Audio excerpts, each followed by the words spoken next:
welcome to Psych for Sore Minds. Today I've got a very special guest. He's called Chris Summers and he's a very experienced crime reporter, broadcaster and journalist. He's been working since the 90s.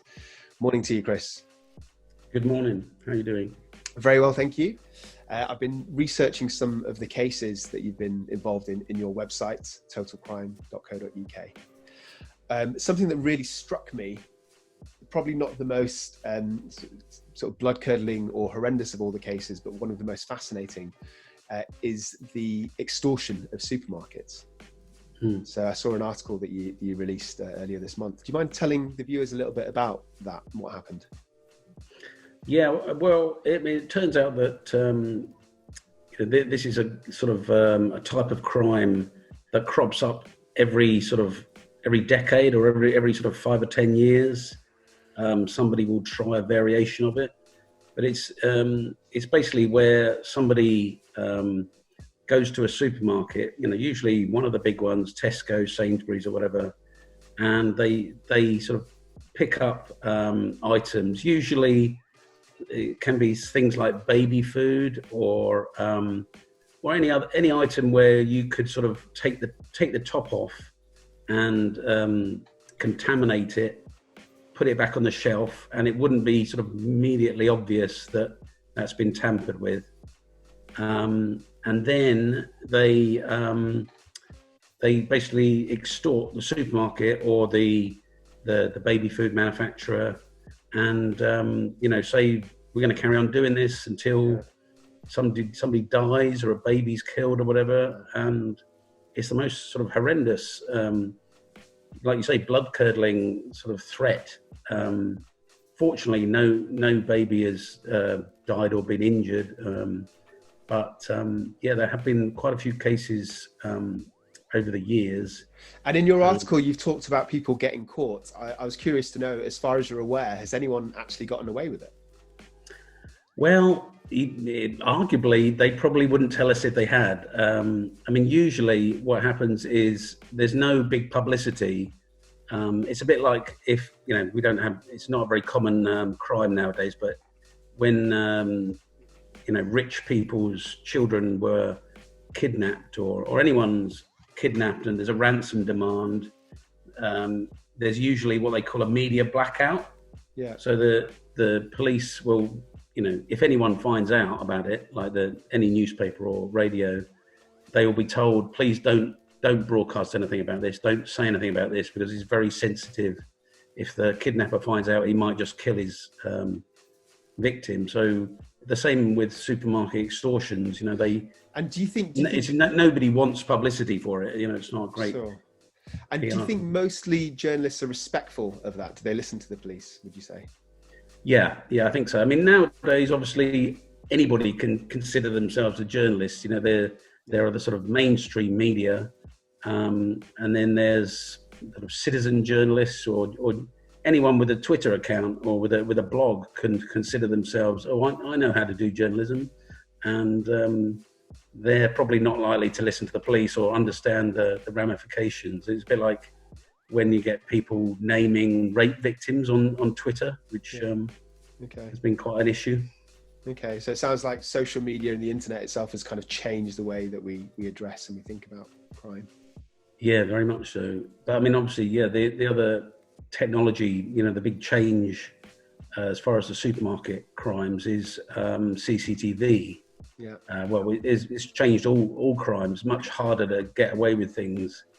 And in the most recent case, the offender was, eventually after the police had trawled through hours and hours, days of footage, they found him on CCTV, tampering with these stuff on the shelves. Yeah.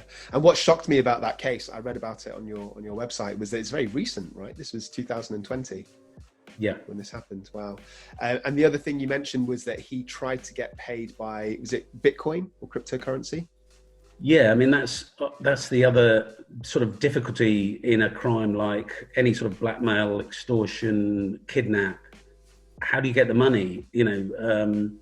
Back in the day, there was the Michael Sam's case. I don't know if you remember that, where he kidnapped an estate agent in Birmingham and held a got a ransom. I think he got somebody to drop it off a bridge, and he was waiting below. But it's very difficult to get the money without being caught. You know, you can't just say pay it into my bank account or whatever. So yeah, Bitcoin is kind of, I shouldn't reveal this, but it's a bit of a gift for criminals now, because they can ask to be paid in Bitcoin, and then they can cash out without it being very easy to find them.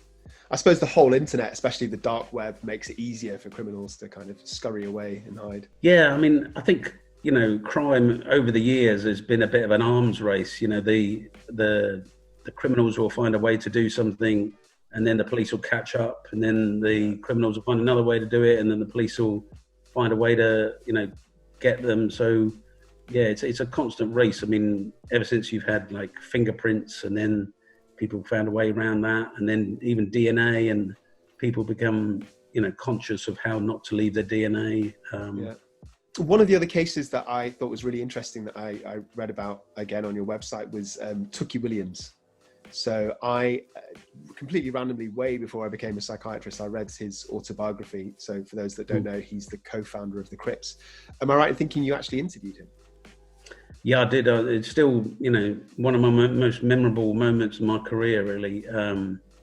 He was an amazing guy. I mean, whether he killed anyone or not, he, you know, and I mean, it was quite strange. He basically said he didn't commit the crimes that he was on death row for, but he did say he'd done some bad stuff, and the sort of, he felt like almost karma was catching up with him. But he was, you know, he was an enormous, very ripped guy, you know, very muscular, and it could be intimidating in a certain circumstance if there weren't sort of prison guards around and he was shackled, etc. But he was also incredibly educated, you know, almost self-educated. It was almost as if he'd swallowed a thesaurus. he had amazing vocabulary, you know. He was very articulate, and had he educated himself in prison or before? I believe so, yeah.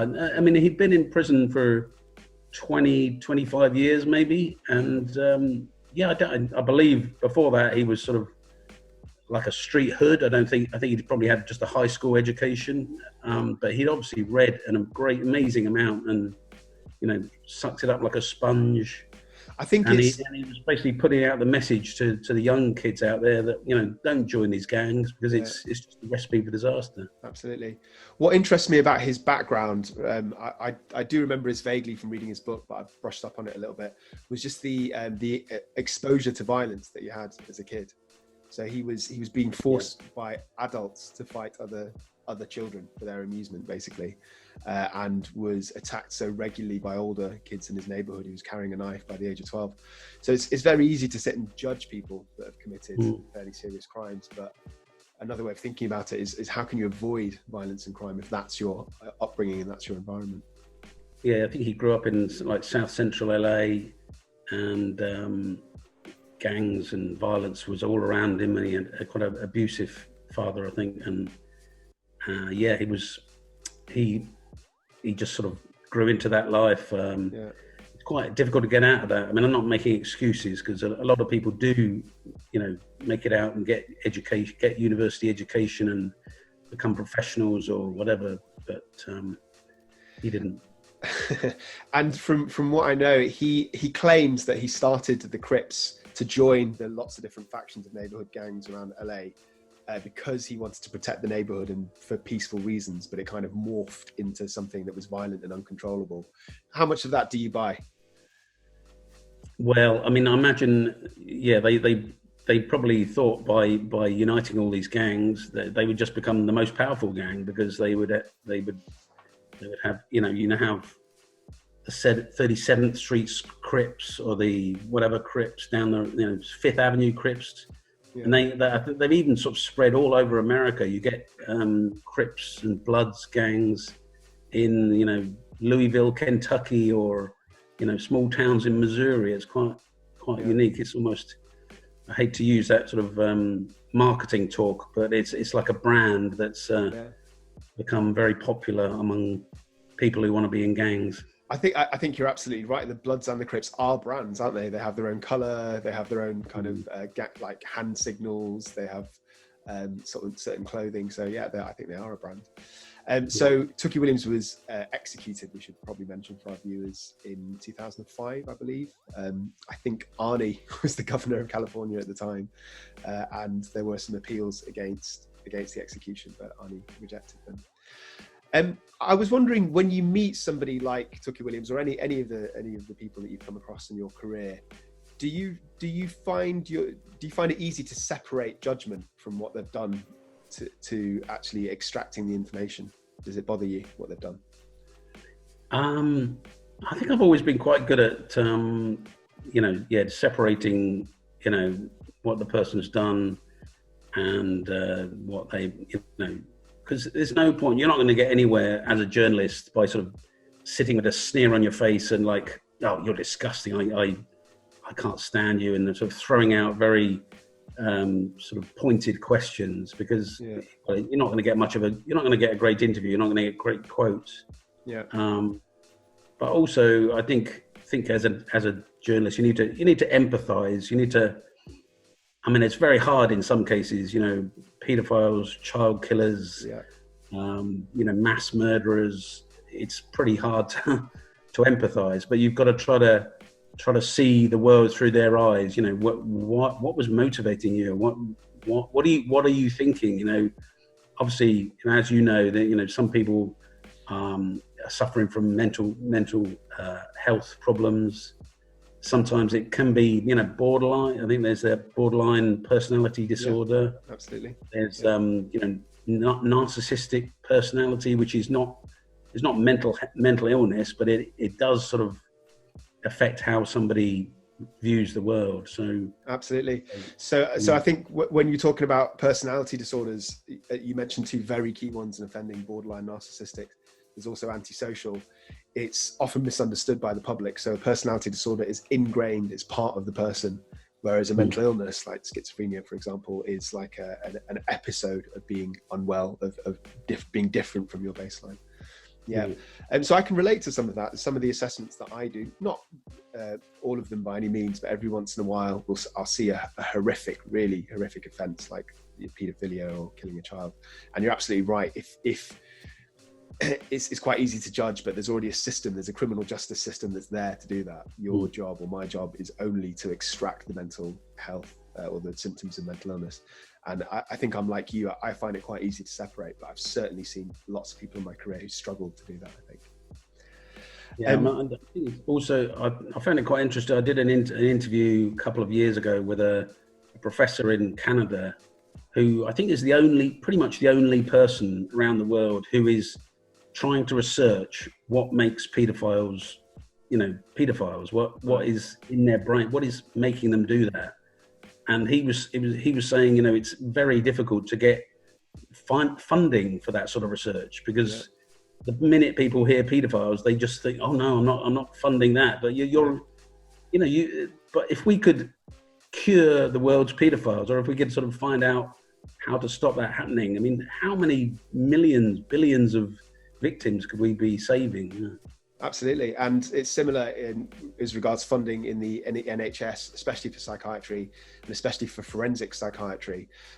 We take a lot of resources up, but it's not a very politically popular idea to put money into that or into prison reforms.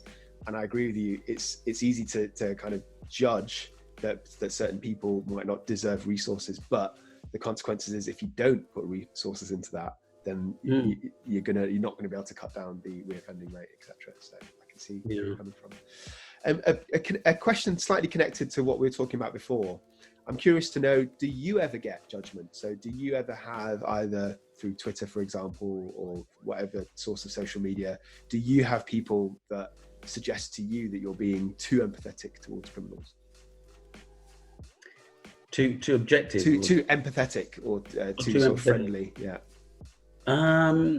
Yeah, well, Twitter, you get a lot of abuse on any sort of subject. I mean, one thing I get quite a lot of abuse about is gun control. I'm quite passionate that it's absolutely crazy in America that that they have so many gun massacres and they do nothing to control guns. And obviously, there's a lot of people on Twitter who are the Second Amendment people who will have a go with me on that. But yeah, and then occasionally there are cases where people will see what I've written and think, oh, how can you even have any empathy with this person?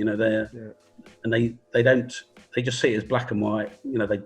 They killed a child or whatever. They should be locked up forever.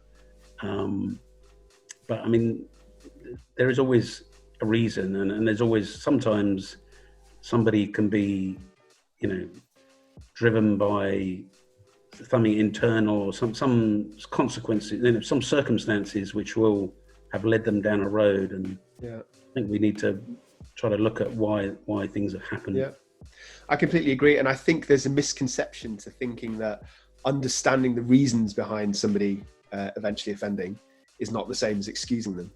So there's very, very specific medico-legal criteria, which actually have a very high threshold. So most cases, even with mental illness, don't reach that threshold to not be held criminally responsible. So only very, very few people are, for example, found not guilty by reason of insanity. But that's different from actually exploring their backgrounds and trying to understand what happened. Yeah, I think I remember the phrase coming up years ago. I think it was the Menendez case in America, the two brothers who killed their parents, and there was evidence that they'd been sort of mentally abused for years, but somebody, I think the prosecutor, described it as excuse abuse. Yes, you might have suffered some violence or whatever, or some sort of even verbal insults, but to use that as an excuse for some horrible crime is not really valid. Absolutely, I agree. So I can't speak to you, Chris, without mentioning the Fred West case. So yes. For those who don't know, it's a very infamous case that happened in the UK. So Fred West and his wife, Rose West, killed a number of women, I believe 12, or they were at least prosecuted for 12 murders altogether in the 60s, right through to the 80s. And Fred West committed suicide himself in 95 in prison. So can you tell us, please, a little bit about your involvement of this case and how you covered it? Yeah, I'd only moved to Gloucester, I think a few months before, I'd got a job with the Citizen, which was the main evening newspaper in Gloucester. And, I got a job there, but I was just doing general news reporting. I wasn't really a crime reporter at the time. I was just a general news reporter. And then I vividly remember the day when one of the newspaper distributors came and told us that the police were at this address in just outside the town centre, but quite central. And we looked up this address. It was 25 Cromwell Street, and meant absolutely nothing to us at the time. Nowadays, it's probably one of the most famous addresses in criminal history. But yeah, we in those days, I don't think newspapers have them anymore. We used to have what they call cuttings files. You had these little brown envelopes with, they'd file away cuttings about people. Nowadays, newspapers have it all done digitally, but we looked up, we went to see if there was anything about 25 Cromwell. No, we looked up the electoral register, found out who's living there, and it was Frederick and Rosemary West, and found their cuttings file, and it said that they'd been acquitted of a sex crime and like sexual assault quite a few years ago. And we suddenly thought, oh, this could be interesting. Police were digging up in the back garden, managed to squeeze out of the police press office, that they were looking for their daughter, Heather. I don't know. I don't think they gave us her name, but yeah, I mean, after that, it just snowballed. It became a huge story. The world's media descended on Gloucester, and I guess that was the story that made me, or made me get into crime. Yeah, and it's a good way in, I suppose. It's one of the most, one of the largest and most fascinating criminal cases. Yeah, and it's strange that nowadays, a lot of, you mention it to some younger people and they've never heard of it, or they don't. They've I think there have been a few TV. There was one with Dominic West playing Fred West. Yeah, I saw that.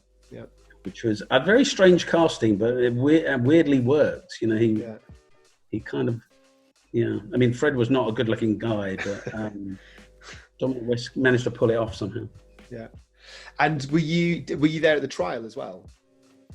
Yes, I sort of became one of the main sort of reporters on the case, and then I think I managed to persuade the editor to send me down to Winchester, where the trial was going to be. Right. And weirdly, that he decided that he was only going to send one reporter, which is a pretty massive story. You would have thought he would send more, but he just sent me. He sent a colleague right down when the verdict happened. And strangely, this guy, friend of mine, I think the first day he was there, he had a nightmare about Rose West coming to attack him. So right.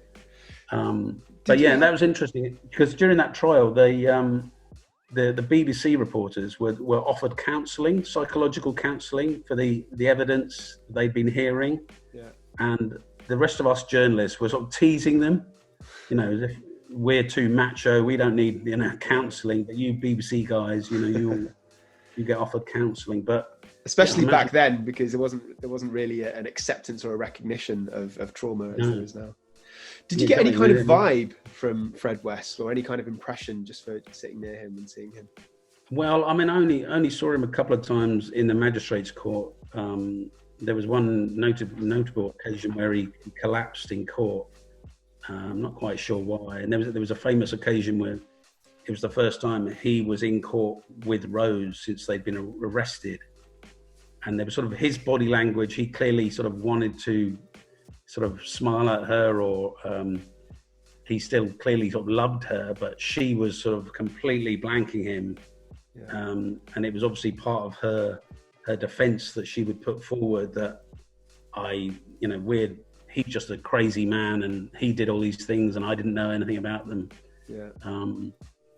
But he was a very strange character. I mean, he was a proper sort of country bumpkin, had this really thick, actually a Herefordshire accent. Right. He had all sorts of strange mannerisms. Apparently he would eat raw onions, like people would eat an apple. But I mean, he would come over. Apparently, he was very charming. He was a gift of the gab. People liked him, but he obviously had a really horrific sort of alter ego. Yeah. I don't care how charming he was. His breath couldn't have been good. Eating raw onions.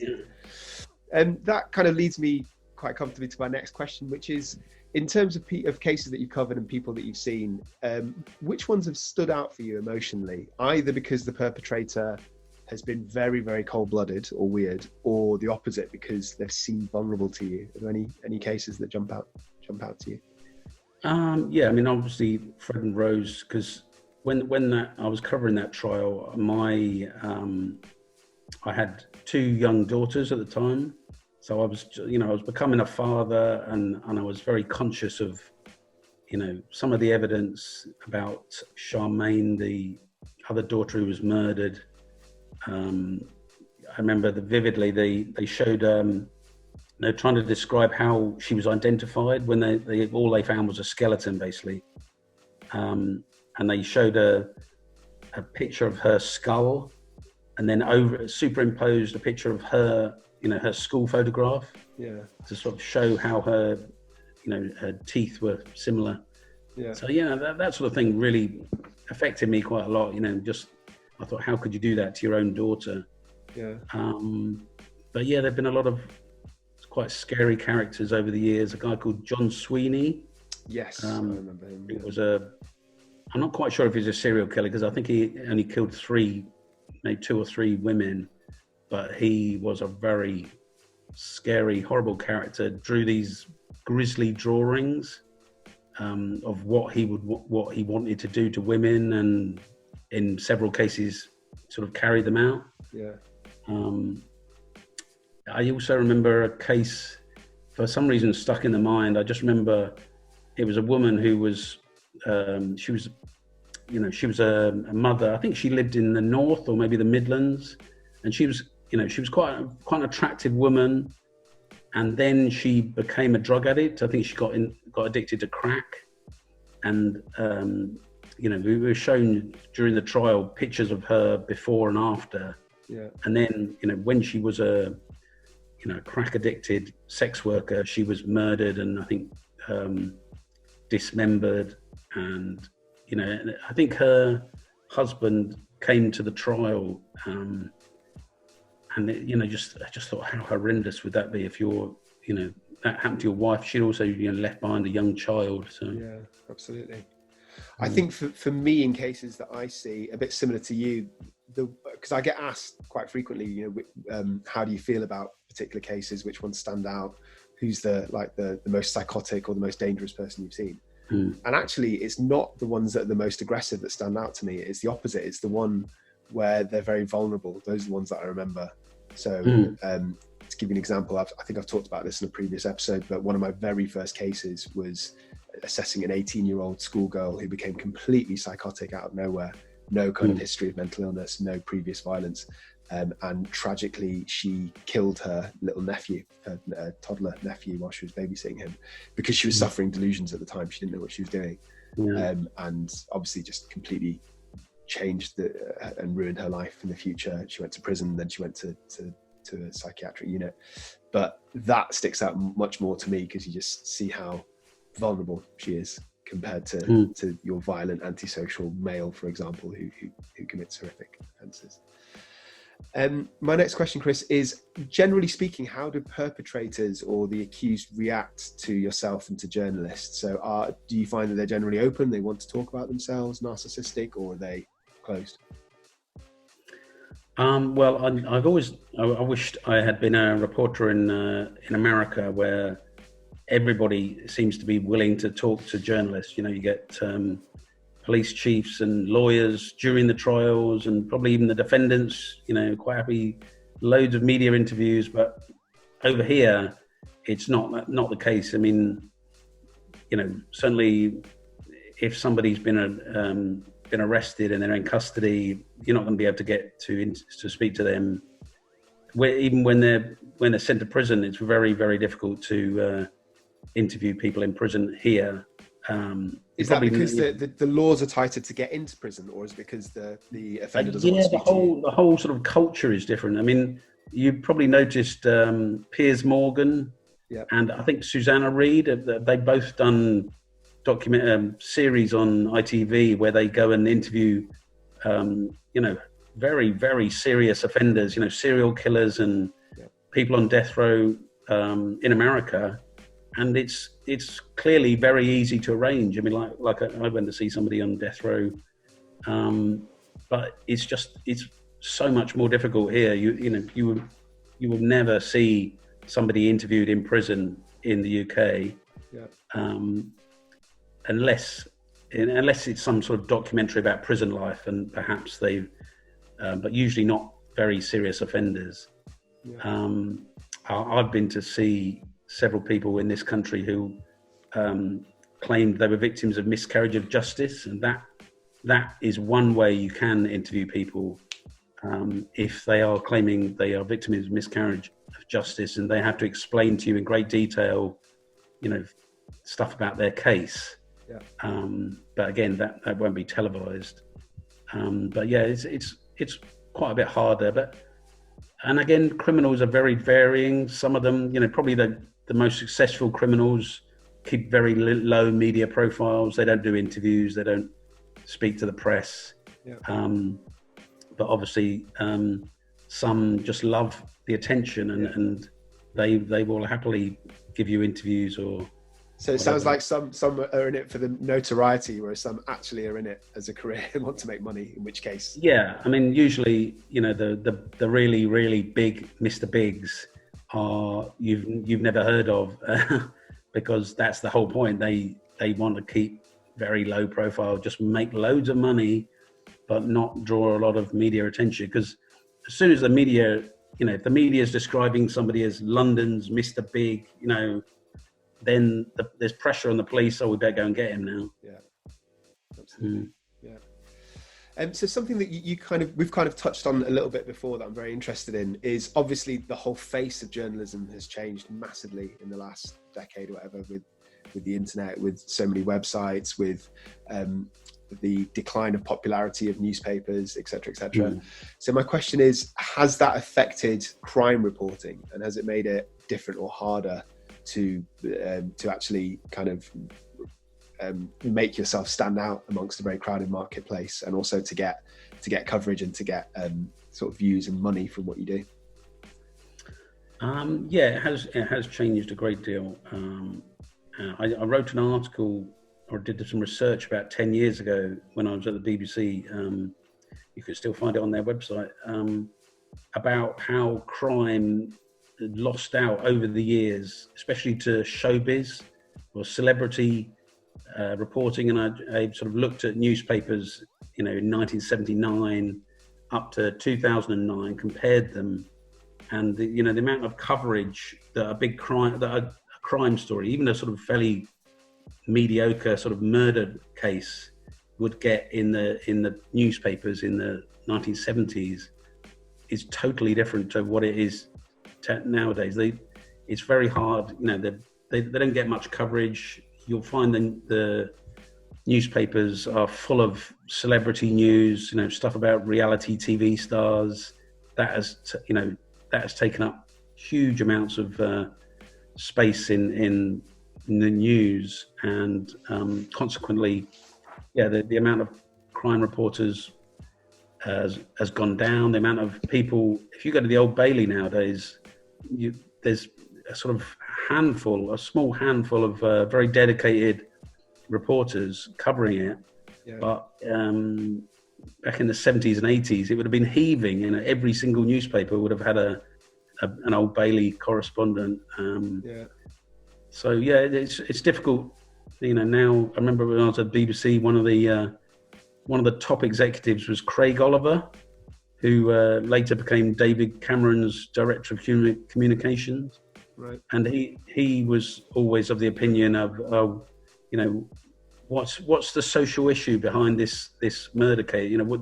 Why has it got to be on the 6 o'clock news or the 10 o'clock news? And just to say it's an amazing story. It's just it's people will want to read about it because it's just amazing. Yeah. He would have said, well, yeah, but what is the social issue? What is it? Is it about homelessness or drugs or whatever? And it was quite hard to get coverage if a story didn't have one of those sort of pegs, immigration or something like that. I do think that it's quite ironic that crime reporting has shrunk so much, because I think that there is a real interest in true crime, and I think that's actually growing. So if you look at Netflix documentaries and just series about true crime, and also I think there's a lot of amateurs, and I mean that in the nicest possible way, on YouTube especially. So they make videos about high profile cases, and some of them are very well made and they're very popular. So it seems like it's been almost replaced. It's been driven underground, the interest in crime, to a degree, and it's been replaced with anybody with a camera and an internet connection can it's a good point, because I found a sort of YouTube channel the other day, which I've never heard of, but they were doing some really interesting coverage of gang crimes. There are so many sort of gang murders, and it's just not. People have lost interest. People are just so bored of the whole, gangs are killing each other. I don't really want to know why, but a lot of, especially young people who live in those areas, those neighborhoods, they want to know what's going on. They want to know who's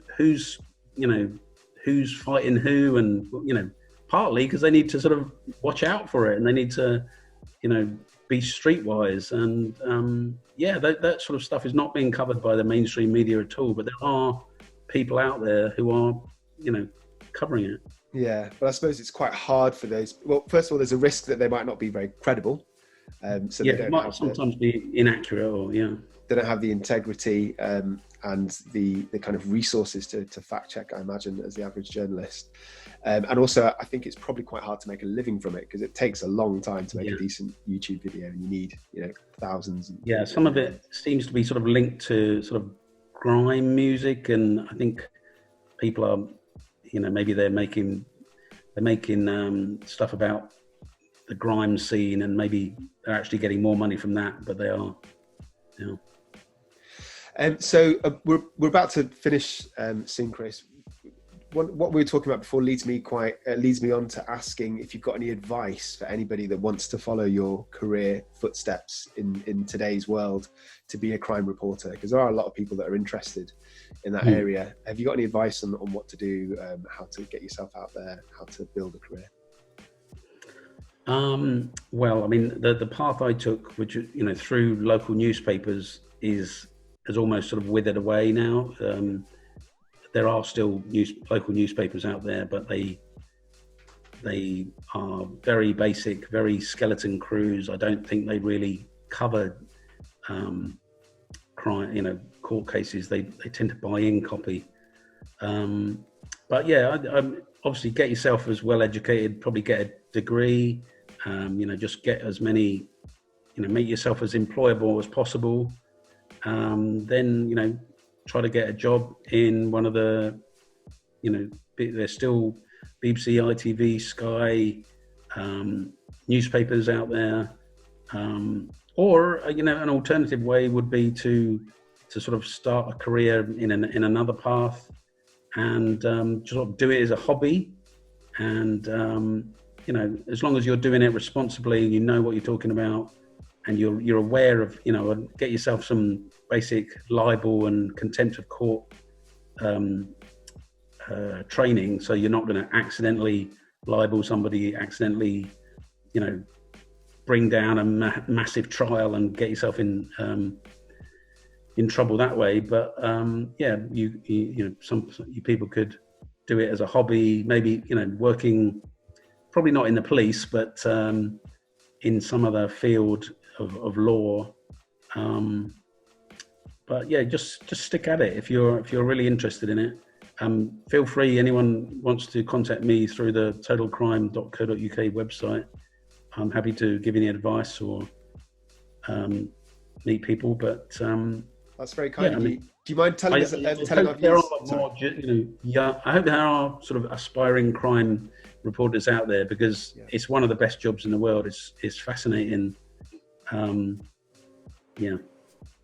That's very kind of you to offer that. Do you mind just telling the viewers a little bit about your website? Yes, I started it about 10 years ago. The main reason, this sounds really nerdy or quite anarchy, but when I started in journalism in 1990, I started noting down like murder cases when I read them in the newspapers or whatever. So beginning in 1990, and then I over the years I had about 3 or 4 of these journals, with murder cases written down.